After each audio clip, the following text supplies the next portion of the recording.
What's up, everybody? Welcome back to another episode of Meet the Creatives. I'm Rob, the kid who makes this podcast, and I am super excited to announce that this podcast is supported by Wireframe, a podcast about creativity and design. This might be my new favorite podcast. I am obsessed with the show. I have been binge listening. I'm not even sure if that's a thing, but that's what I've been doing. Wireframe is awesome. Rate, review, and subscribe. Before I say any of this, trust me, you want this podcast in your life. It's a show made for creative professionals, graphic designers, UX designers, illustrators, typographers, artists, activists, or even if you have no idea what you want to do and you're just, design curious, this is a great place to start. One of my favorite episodes that I listened to was called Does Burger King's New Logo Make You Nostalgic? And they talk about the role of nostalgia in design. Alicia Smith, who was recently on Meet the Creatives, was on there. Rafa Abreu. It's so cool to see so many of my friends kind of weigh in on this show, and it's really, really fun. The show is hosted by Khoi Vinh, who is the principal designer at Adobe and one of Fast Company's most creative people in business. And the people who are on the show are really funny and have a great sense of humor, and it's really light and fun. It's legit. I'm really proud and happy to be partnering with them. So definitely check it out.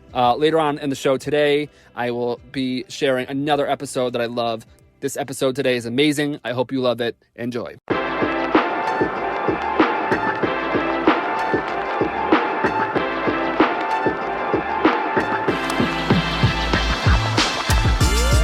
All right, welcome back to another episode of Meet the Creatives. Today I'm here with Rodrigo Simas. Did I say that right? A little bit too much oomph on it? That's perfect. Well, in Portuguese it would be Rodrigo Simas. Without the English American, But Rodrigo Simas. That's good. Well, I'm a little bit Portuguese. My grandma's side of the family. You wouldn't know from looking at me, but I'm a little bit. It's in there somewhere, along with Barack. It is there. I can totally see it. That's cool, man. That's awesome. I feel like I'm part of the group now. Well, thank you for being here. I found your work originally through one of my favorite all-time bands, through the Dave Matthews Band. That's who I knew how to tag everybody. I was like, that's Jeff Coffin, that's Stefan. I was trying to hit them all up. So Dave tagged you on one of the pictures, which I always love when artists do that, and he really... they do a great job, more than I think any other band, in terms of tagging the photographers they work with. So I was like, let me check this guy out. I run the socials for the band, so that could help. I tag everybody. Yeah, so there you go. That's why they tag all the photographers. Because you're doing a great job then. That's cool. Previously to being a photographer, you started out in design school, and I love that because I started in design and I've actually kind of flip-flopped a little bit towards photography. So how did that progression take place? I graduated as a designer, and I worked as a designer and art director for 10, 15 years through different agencies back in Rio de Janeiro. I'm now based in Lisbon, just moved here for 40 days maybe. So wow. I'm new to the city. I'm still getting used to everything here. But my family is from Portugal, so that's why I have dual citizenship and all this stuff. So It was easier to come. Right. But so I worked as a designer for many years, but I always worked with music. Like, music has always been like a semi-professional hobby or something like that. So I was always into concert production and working with promoters in Brazil and anyway, just doing. I love heavy metal. So I was always working with metal bands back in Brazil and doing tours and working as road manager because usually when bands come to Brazil, they need like a translator or a road management from Brazil or from the area. So to kind of guide them through whatever they need. So I worked with a bunch with that. And I always used to carry my camera because I always loved to take pictures of everything that was happening. Right. And early on, I discovered that I had a good eye. So so I used just for fun, it's like, I'm working on this concert, so I have the credentials, whatever needed to be there and just shoot. Right. So I every concert I could, or I started to cover some concerts for magazines, like music magazines or music websites or blogs or whatever. Anyone, do you want to cover the show? Go there and write an article and take some pictures. I said, yeah, let's do it for free or receiving just a little bit. So I would always be there doing that stuff. Yeah. So with time, that's professional or semi-professional hobby started to grow, and my name started to get bigger in Rio de Janeiro and São Paulo and all this stuff.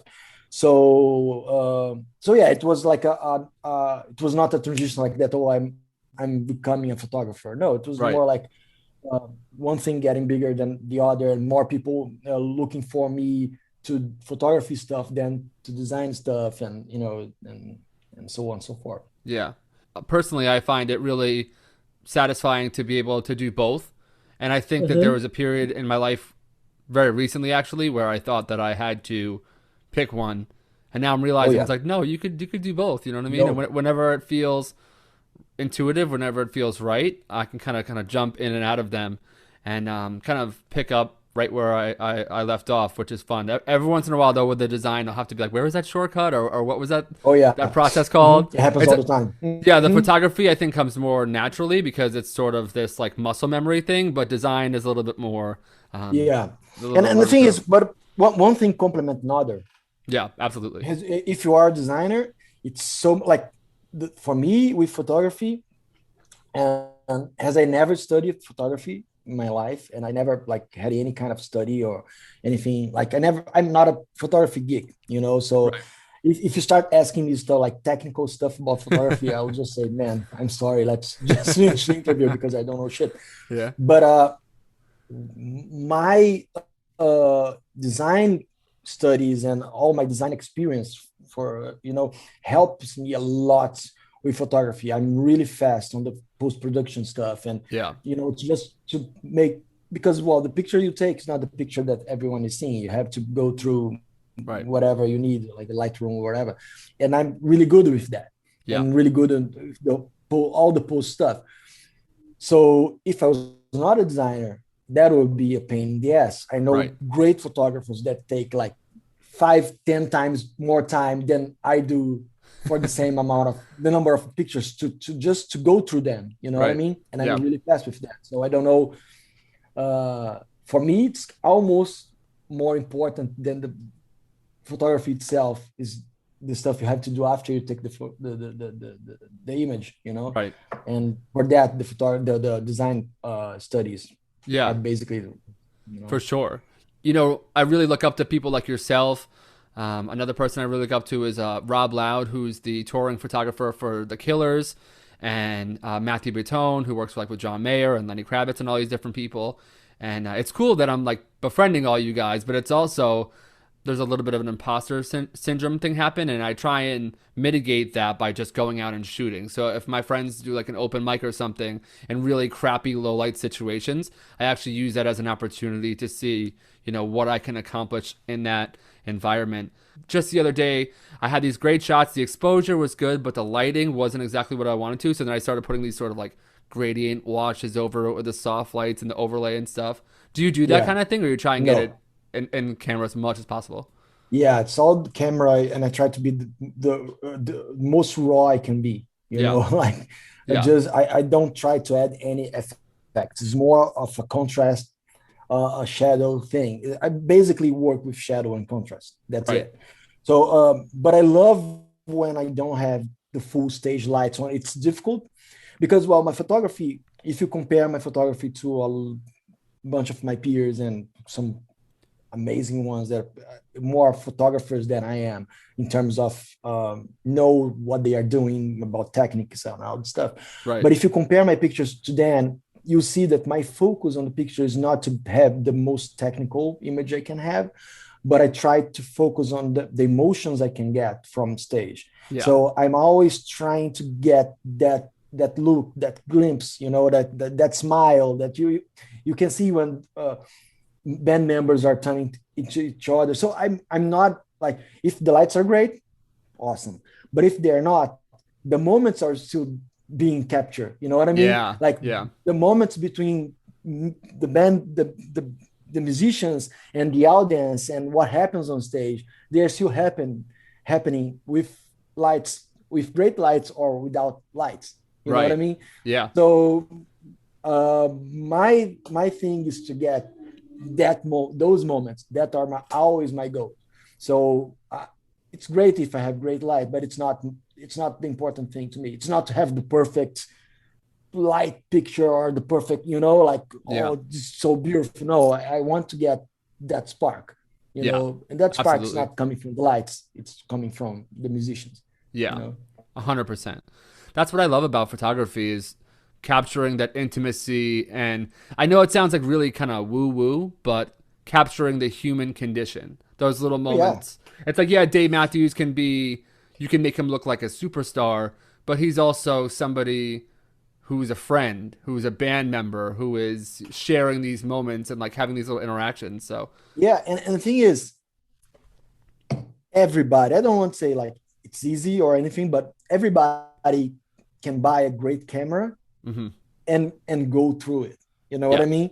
And if they get a great stage with great lights and have the freedom to photograph whatever they want, they'll come up with good image. It's very hard not to, if you are a photographer, at least trying to be a photographer. If you Right. have a good camera, good lenses, great stage, great musicians, like everybody that wants to be a photographer will get good image. What in my opinion, what makes a difference is the people that can can do in whatever conditions they had, and Yeah. they can get those moments, and Yes. have the eye to capture the emotion, the human condition, whatever you want to call. Right. But that stuff, that is the one that I follow a lot of photographers, and I'm always looking for styles and new directions and all that stuff. And you ended up seeing a lot of great stage, great lights, and great everything. And there's a lots of great photographers out there, but I can count like the ones that are really capturing the special moments on, Yeah. like the iconic moments, the iconic pictures. Yeah. Yeah, that's hard. Yeah. You know, that's that's Yeah. that's the magic of the whole thing, in my opinion. I totally agree. I really like the notion of somebody kind of just being on the fly on the wall and there sort of being Mm-hmm. like an intimate trust there. The first photography book I ever found was of Cecil Stoughton, I believe that's the name, and was the photographer for John F. Kennedy. And there are these Okay. really beautiful, intimate family portraits. Yeah. But I remember even as a kid, I kind of was like, "Oh, that's so cool." It's like he's there, but he's not there. He's just sort of Uh-huh. like documenting. Yeah. Do you ever have times though where they're kind of where you find yourself a little bit in the way? I'm always curious about that. Like if you're on tour, say like with Dave or somebody else, Mm-hmm. how do you get the shot without being in the way? Are you using zoom lenses? Are you like hiding behind things? Can you give me a little bit of a method to the madness? But it all depends with where you are. But yeah, I try to be as much as a shadow as I can be. Mm-hmm.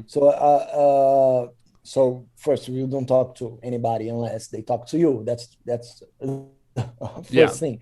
That Mm-hmm. seems obvious, but it's not sometimes, Right. And so you're just there, and I try to be out of the way of they are walking or anything. I'm just out of the way and be as silent as I can. Sometimes if you hide of if you're like sneaking, or if you draw more attention than you just being there.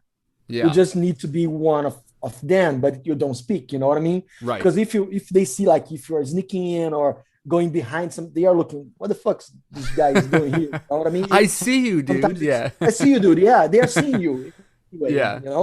So I don't try to sneak or to I just try to be myself, but not interrupting or not, being on their way. Besides that, it's just be there and chill out and enjoy the moment and be as quiet as you can. But I don't try to, because in the end, it's even worse, in my opinion. Yeah. Absolutely. But That's it what. depends on trust, and it depends on, they feel comfortable that you're there. That takes time.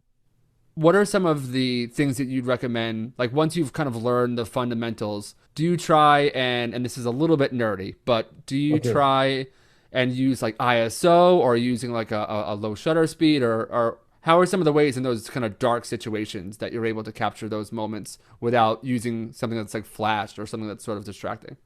For concert, concerts, and we're talking basically about concerts. So Yeah. for concerts, there's a problem with the speed, because once you start to put your speed low, like anything below 150, you get movements. You get like, if they are moving, you get Yeah. it. Like Yeah. the picture will be a little blurred, if the Hmm. band moves a lot, or if you're taking the shots and In your people are case, they saying, move a hell of a lot. Yeah. yeah. So I cannot work a lot with the speed. So my speed is always like 200 up, Wow. Okay, good. you know. Yeah. Usually I work with 250, 300 speed. And then the ISO will change a little bit depending on the lights I have.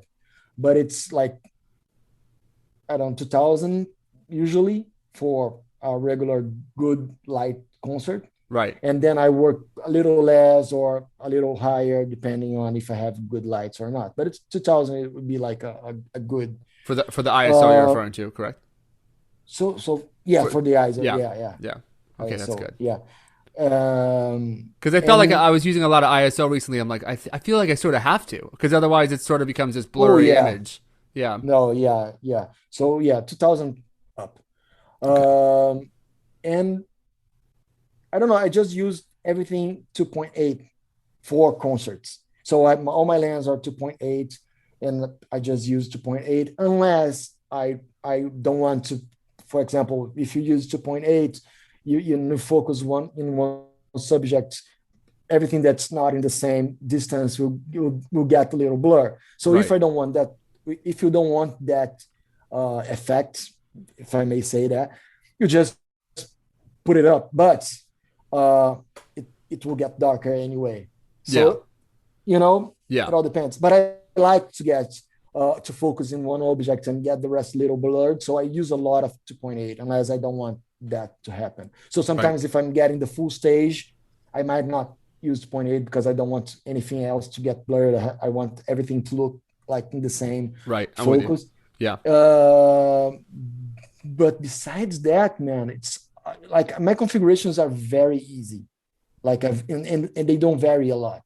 So I basically use two cameras, and it's not like the best cameras ever. I use my stage rig, or what, like my gear Right. is only two 6Ds, one with a 24-70 lens 2.8, the other with a 70-200 2.8 as well, I have those lenses. This is so exciting. and that's it. The only thing that for me is crucial, like for a show, for a concert, it's to have both cameras, one with each lens, so I don't need to change it Yeah. anytime after the show. So I just walk with both, and I can use the 200 whenever I want, and the other one whatever I want. If you notice a moment that you need one of those lenses and you have to change it, you lost that moment. Right. It's Yeah. over.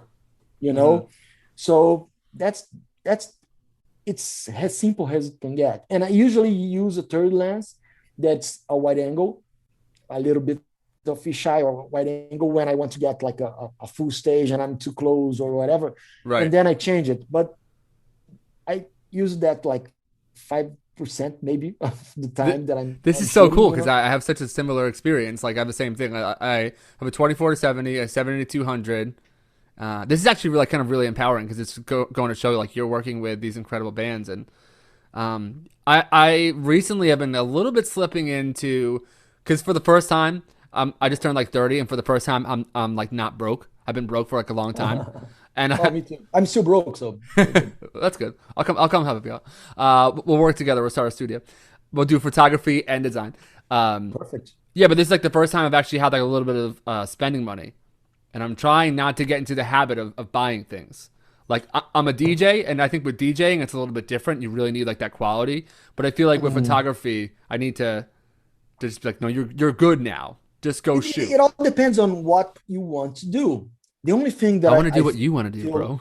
yeah, no, but what what what I'm you do saying, rather? Sorry. yeah, what I'm saying is, yeah, and I think about everything. Like for example, I'm new here in Lisbon, okay, and I didn't brought my turntable here, and I'm a music fan, and I collect vinyls and all the shit. That's So awesome. I'm looking for a turntable, Yeah. and you can buy a turntable for $100 or Right. 50,000. It all depends. Yeah. But what do I need? Right. That's the question. Like I can buy a camera for like $10,000, but really for what I do I need it? Is the Yeah. quality getting much better? Like, does it compensate whatever you were spending? And for what I do, that's enough. And that's a question you always have to do. What I really do need. Yeah. And that's it. Right. Once I feel that my photography is like, okay, I'm seeing a lot of those other images and the quality is much crispier than my pictures, or they are doing stuff that I can't do with my 6D, I'll be the first in line to buy another one. Right. To buy Yeah. but from right now, I don't feel that. It can change in 6 months. It can change in a year, and then I'll try to find another one. But I'm I'm I'm doing well with the equipment I have. I don't feel like needing to, Yeah. And they're cheap. They are like less than $2,000 a 6D. Yeah. Exactly. They're not that expensive. So anybody can, like anybody that works and with that and have a little money can have the same. Maybe the lens are more expensive than the camera itself. I think Yeah. that the 24-70 2.8 is a bit expensive. Yeah. I got the Yeah, Tamron lenses. My little hoopty Tamron lenses are they're doing the job though. And I have friends that but have like the it's Canon, the same thing. 2.8. Yeah, 2.8. Yeah. Yeah, yeah, Yeah, it's yeah. the same. That's Yeah. it. Yeah, that's it. You Dude, you know. don't understand. You have lit a fire within my soul, and after this, I'm gonna go photograph everybody. Um, That's all you so need, dude. I know, I love it. This is good. Okay, so it seems like an impossible gap in a way Okay. from being around the corner with my friends to shooting for festivals or shooting for stuff like that. Okay. There was a period where I dare not try do anything like that because I thought for sure I would lose the memory like lose the Uh-huh. memory cards, accidentally format some. But Yeah. now that's I've proven to myself enough times that oh no, you are capable of shooting an event, coming home, editing it, packaging it, having a website, all that. How do I go about getting actual gigs with people in the professional world? Sort of like get it. Not so much like does it start like with press passes? I don't really know where to go. Man, yeah, it's for me it's hard to tell you because my story is completely like backwards. That's all. I didn't enter Right. this job or whatever this music industry has being a photographer in the way that I think most people do. I was just friends with the band before I worked for them. So I was friends with the band members because, well, my story is basically trying to make it simple. I am a huge music fan. Like Right. I collect a lot of stuff. I still buy music. I still, I'm a metalhead and all that shit. So I was a big Dave Matthews Band fan in Brazil back in 98, 99. That's when I first went to a show there. The first time they went to Brazil and became a fan. Like I saw the concerts like eureka moments, like what the Yeah. fuck's this? Like, and they are like a The first cult time you band in hear Brazil. "Don't They're drink not, the water" in the beginning, you're like, "Oh my god, who is yeah, it?" I remember that moment too. and it's completely different in Brazil because in Brazil they are like a cult band. They are not a mainstream Hmm. stadium arena size band. Yeah. They were by the time I saw them first. They were like a small band, Yeah. called band. So in Brazil, it's more like, oh, do you know the Dave? It's more like a metal thing. It's like more, Right. oh, do you know the Dave? Underground kind of. Yeah. Yeah, we are in the same league. I know the Dave Matthews Band too. Oh. Right. And it's very cool. So I have a different understanding of what is Dave Matthews Band than an American regular music fan that sometimes have a prejudice Right. over the band or over its music. So I didn't have that prejudice because for me they are just the coolest band ever. Yeah. And so I became a big fan in 98, 99, and then I started to build a website for them, like a fan website, by the end of 2000. And they went to Brazil by the January 2001. And then I met them at the hotel as a fan to get autographs and to just to meet the guys. This is amazing. and and then we exchanged contacts, and they said, "Oh, whatever you want to go to the US, we can get you tickets and pass. Just come and say hi, But has a friend and has a fan." So in 2003 or 2004, I started going to the US, but paying from my pockets, like a trip, like a vacation trip. Yeah. And I would go there and just enjoy the concert. But as I had the website in Brazil, and as I was already like a semi-pro photographer in Brazil, I would always take my camera and ask them for photo passes, so I could have material. So I have content, different content, exclusive content for the website, the fan website that I created in Brazil. That's DM Brazil.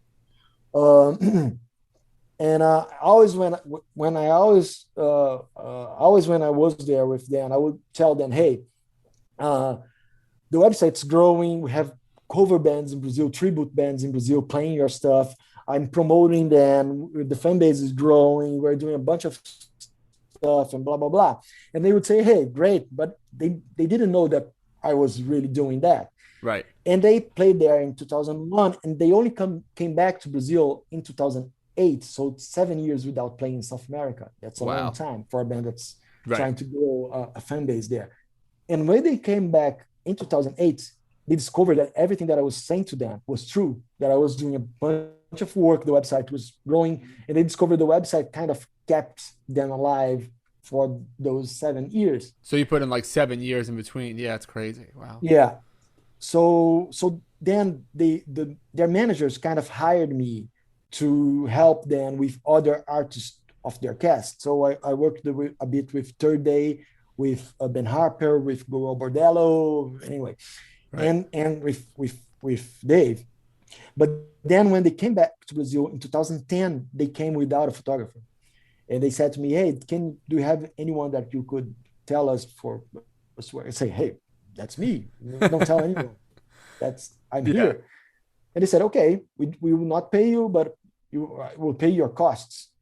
Yeah, but that's cool. I'm not earning anything. It's like, I'm in. Fuck that, Right. And so that's when it started. So I didn't start as a normal career photographer. I just started. My first professional gig was with the Dave Matthews Band in front of 20,000 people. Oh my in Rio de Janeiro. That's awesome. That's the first time I stepped in a stage being hired by a band. Wow. Were you like shitting a brick? Were you like so nervous? Oh yeah, I was super nervous. Yeah, I was super and super. I can just picture you with a memory card, like your hand just shaking as you put it in your computer, just praying to God that everything. And my biggest fear in the first couple of shows was not to fuck up in terms of, I don't know, I didn't have any experience on stage, unless of the small concerts that I used to produce or promote. So my main concern was to, I don't know, stumble over a microphone or all of a sudden you're on like main stage, or whatever, just like I cannot like do shit here during the show, and then I'm out. But I was super green. So the first time I was going to the stage, I was dressed like with a white a hoodie. Like when you go on stage, you have to wear black, but it's obvious. But it's not obvious unless you you have been on that position, So the first time I was walking to the stage for the Dave Matthews Band in front of 20,000 people, I was walking to the stage with a white hoodie, and then the stage security, that's a big friend of mine. That was the ex security for the band, personal security for the band. Stopped me and said, "Hey, you're not getting into my stage with dressed like that. Oh my God. Go and put a black shirt and then you are good to come." And imagine, where'd you find a black shirt from? with the crew. But yeah, the thing is, that's really, really obvious, but it's not, because we're not experienced to do that, So my first 3 or 4 shows were like completely trial by fire, because it was like South America with the lousiest fans in the world, maybe, Argentina, Brazil, crazy shit, with 10,000, 20,000 people, and shooting the band for like 3 hours. So I was like, learn or get the fuck out. Trial by fire, yeah. Trial by fire, yeah. So yeah. And then after that, I started doing, and and then I started to build a portfolio or whatever. Yeah, and so I entered that world through a different channel.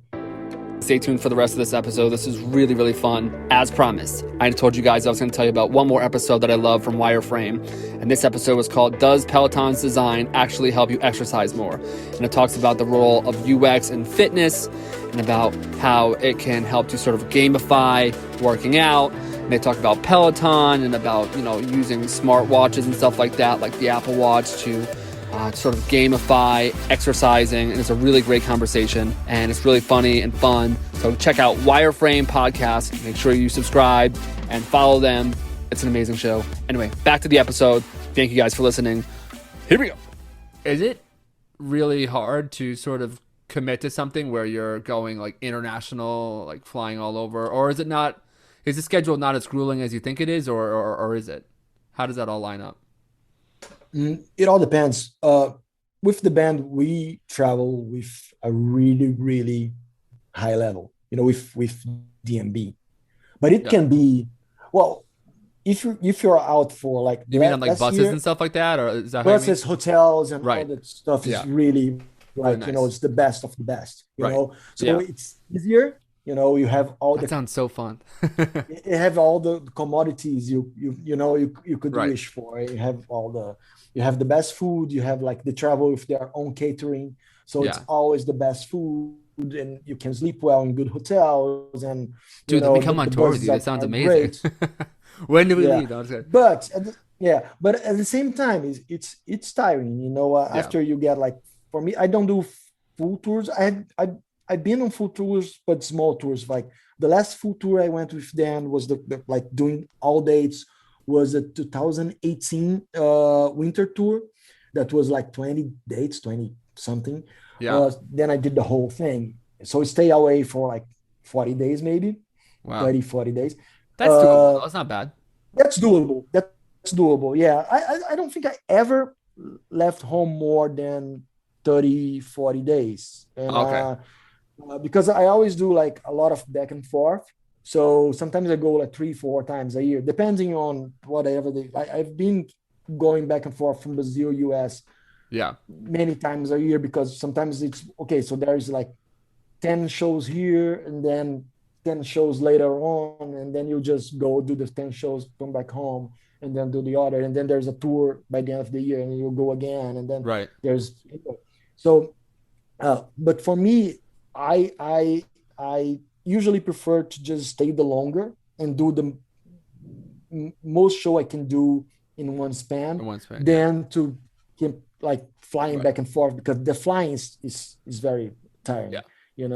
And from Brazil to US is like 10, 11, 12 hours each flight. So then once you do it like 3-4 times, you are like, oh my God, that's but the whole tour is easier. It's much easier than to tour in Brazil, for example. When I get like metal, like I toured with a lot of metal bands in Brazil, and then you have first in Brazil you don't have the roads you have in the US. So there are roads, but we don't have the buses, and the roads are much worse than the roads in the US. So it's much more difficult for you to get from one city to another in Brazil than it is. Like there's not like interstate highways and stuff like that. They have, but it's worse conditions, and we don't have the buses you have. It's much more difficult to do it. So the majority of the traveling is by plane, even if we're playing in cities that are nearby. So the equipment go by bus, but everybody's flying all the time. So you have to do a gig, wake up in the next morning very early, go to the airport, take a flight, go to the next city. And that's much worse than being in a bus and just driving during the night, and you wake up and you're there. It's much easier, So tours in Brazil with bands that I'm used to are much harder than what I have touring with the Dave Matthews Band, for example, in the US. So for me, I don't know if someone from the crew that are used to it might say, "Oh, it's very like tiring, and I can't handle that." But I came from a background that's much more, like we suffer a lot more. So with the stuff that we have in DMB, it's for me, it's pretty easy. Yeah, absolutely. Dude, this is so cool. This is like such. This is stuff I've always like kind of been curious about and never really had someone to ask. So it's cool that you're. I appreciate you answering all these. Um, Another Yeah. kind of silly question, but I'm just curious. Uh, So you're obviously a fan of the band, and yes. that's pretty incredible to get to go on tour with them and stuff like that. Do you ever kind of like you have your shots and you kind of like are just like taking it in, or are you kind of working the whole time? Like how much are you able to sort of like enjoy the show, or are you in like work mode when you're working? Like, do you ever have times like you're like I got some great shots tonight. I'm gonna take a song or two and watch, or is it the whole time you're shooting? Well, the Dave Matthews Band concerts are big, are long. So it's like 3 hours concerts Yeah, always, you yeah, know. So what I do is like if they play a song that I really like or I'm just tired, I can yeah, stop for a song or two and just chill out and enjoy it. But most of the time I'm working. yeah. Usually one song or two songs per show. I might stop and You don't take want a to be breath too and too drink chilled up out. water, drink water and just relax a little bit. Sometimes I go side stage and stop for a minute and let because sometimes you are into it and you start to repeat yourself a lot.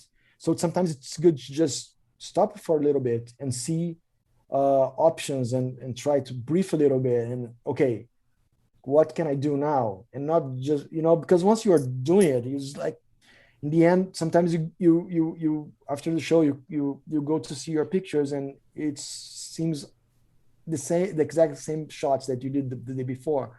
So Yeah, sometimes it's good just to relax, breathe in, and say, okay, what can I do now to uh, be a little bit different and not to just do the same show again.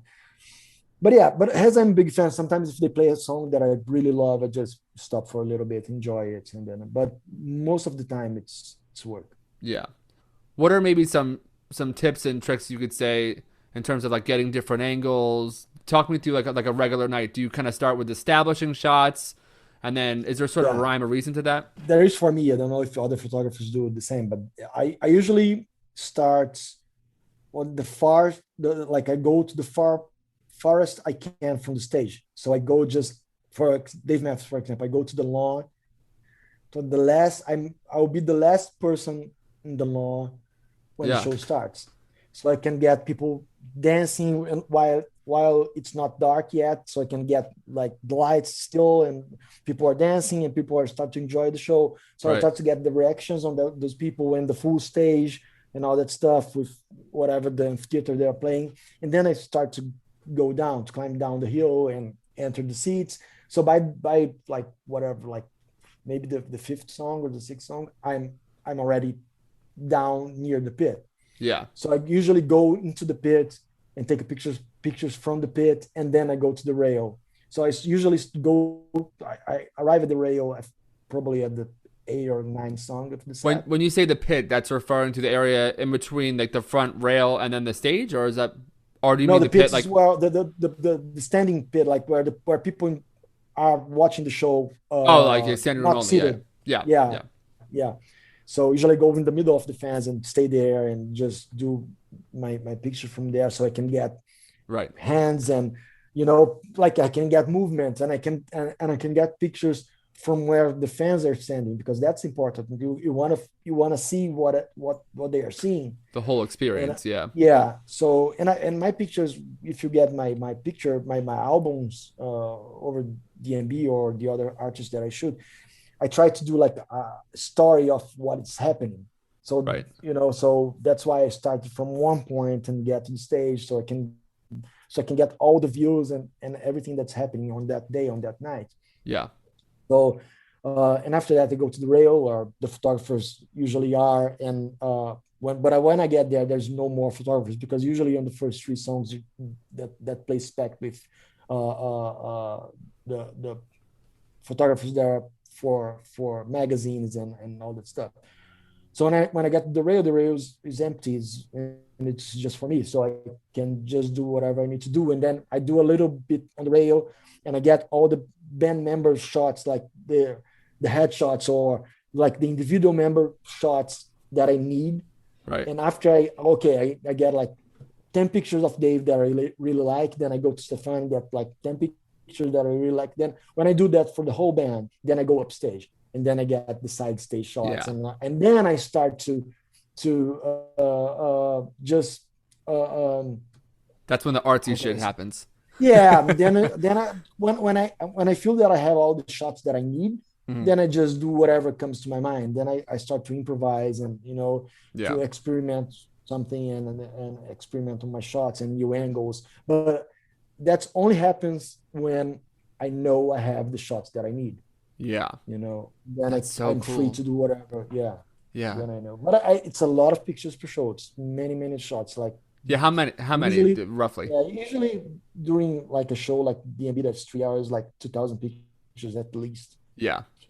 That makes sense. In a good night, in a good night, it's less, a little bit less. In a good night, what I mean is when I'm super confident of the shots that I'm doing, I shoot less because that's good. So I don't need to like right. But when I'm not feeling confident of the stuff that I have, then it's like then it's pray and usually the first nights of the tour when I'm not like, because once you are in the tour, you're like, I need like 2 or 3 gigs to get my head straight and working like 100%, and to get every year the lights change, the stage change a little bit, the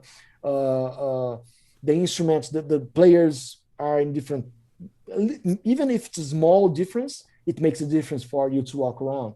Yeah. So I usually need like 2 or 3 shows to get my mind 100% used to what I'm presented. So usually the first 2 or 3 shows are like 3,000 pictures, and then I start to go down to 2,000, maybe a little less, and Yeah. Yeah. That's so cool. Okay, more nerdy questions. Here we go. Since we're on the home stretch here, we got 10 minutes. Who is the most photogenic? For Dave, my initial assumption would be that it's Carter, just because he's has such a big smile. I remember one time I was at a show and I was right up on the rail, and I was like imitating something he was doing on the drums. He like pointed through the little drumstick and stuff. Best moment of my life. But who is the most photogenic, if you had to say? Or they're all pretty good? The most photogenic, like every picture turns great, is the new guy, Buddy. Oh yeah.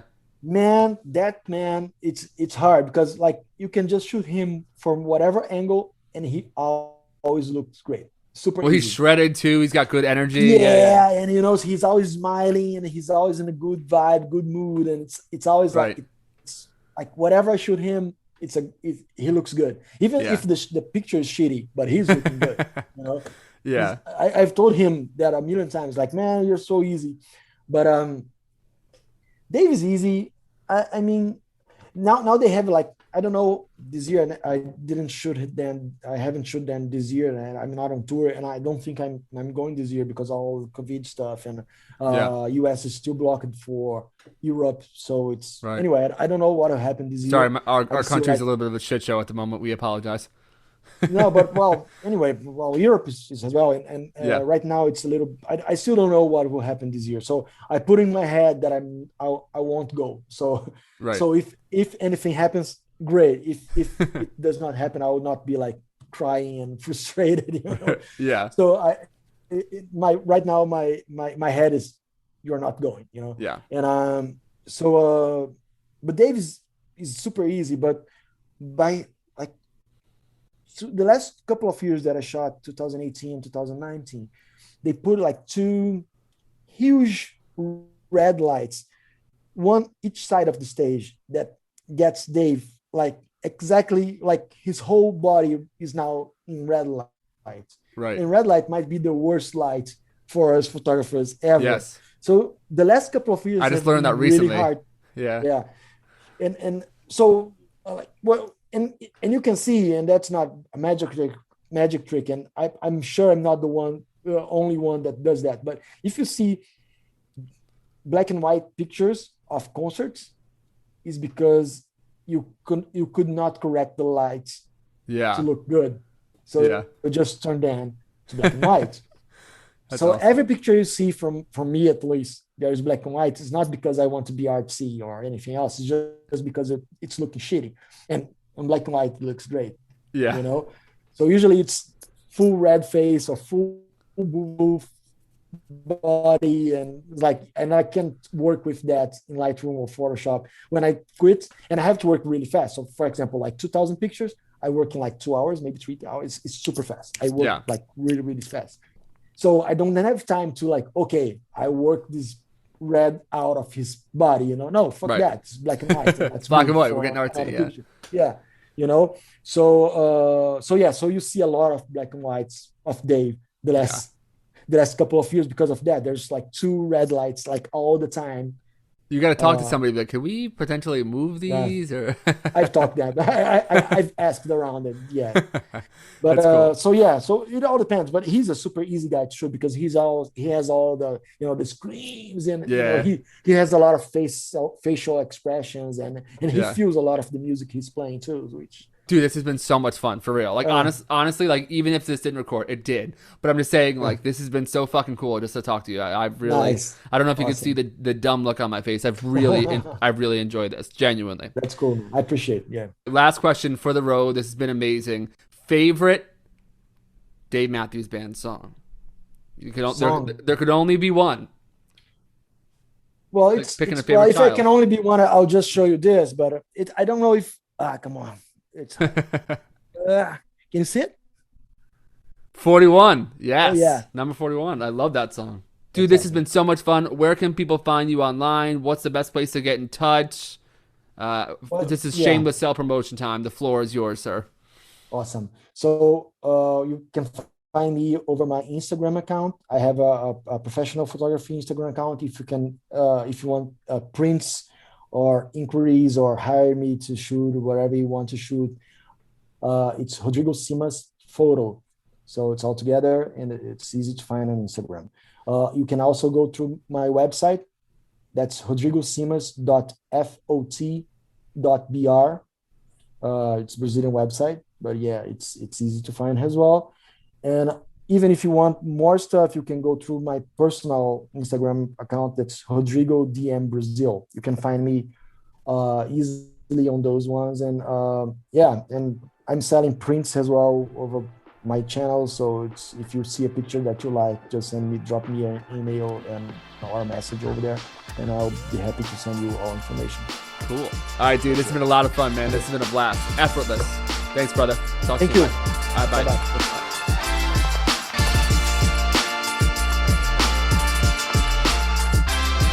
Thank you guys so much for listening to this episode. I hope you enjoyed it as much as I did.